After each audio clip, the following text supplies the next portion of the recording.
নমস্কার বন্ধুরা, আজকে আমি পনিরের একটা রেসিপি বানাবো। তো রেসিপিটা চলো দেখে নিই। রেসিপিটা বানানোর জন্য পনিরটা কেটে নিই।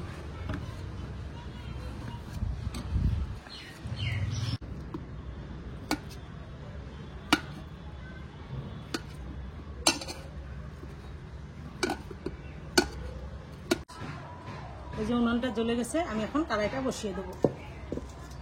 হয়ে গেছে, এখন আমি তেল দিয়ে দেবো। পনির, পেঁয়াজ আর ক্যাপসিকাম আমি স্কোয়ার সাইজে কেটে নিয়েছি। আমি পনিরটাকে ভেজে নেব।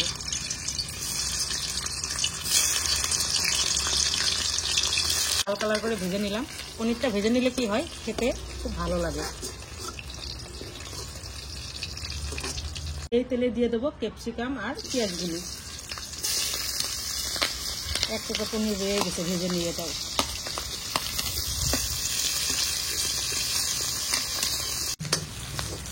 ভাজা কিন্তু হয়নি, এখন আরো ভাজতে হবে। আর ক্যাপসিকামটা ভাজা হয়ে গেছে, এখন আমি তেলটা ঝরিয়ে উঠিয়ে নেব।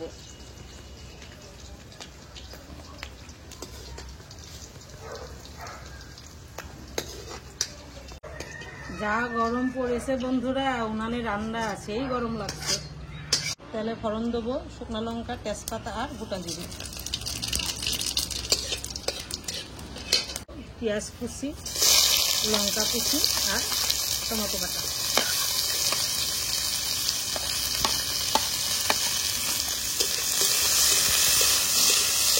এটাকে ভালো করে ভেজে নেব। অল্প একটু রসুন ছুলে নিয়েছি, এটাকে আমি এখন করে নেব।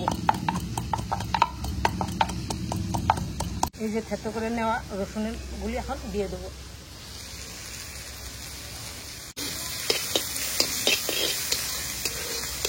দিয়ে দেবো লবণ।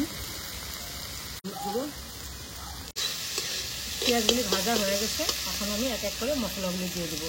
এটা ধনে জিরে বাটা, আদা বাটা, আমি অল্প করে গ্রেট করে রাখা পনির, এটা স্বাদটা আর একটু বেশি হয়।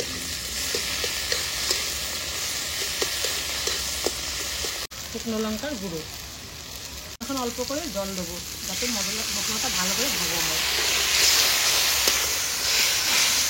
ভেজে রাখা পনির আর ভেজে রাখা ক্যাপসিকাম আর পেঁয়াজটা, এটা ঠিক মাংস যেভাবে কষানো হয় ওইভাবে আমি ভালো করে মশলার ভিতরে রেখে কষিয়ে নেব।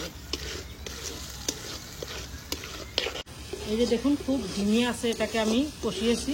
এখন এই যে দেখুন তেল ছেড়ে দিয়েছে, ভাজাও হয়ে গেছে।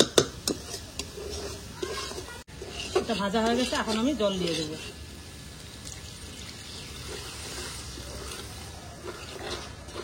গরম মশলাটা দিয়ে দেবো। দিয়ে দেবো কসুরি মেথি। কিন্তু আজকাল ছেলেমেয়েরা মাছ খেতে একদম পছন্দ করে না, তো এইভাবে আপনারা কড়াই পনির বানিয়ে দিবেন, ঘরে সবাই খেয়ে খুব পছন্দ করবে। আর এই যে রেডি হয়ে গেছে আমার কড়াই পনির। আমি একটু গ্রেভি রেখেছি, আপনারা ইচ্ছা করলে আরও শুকনা করে নিতে পারেন।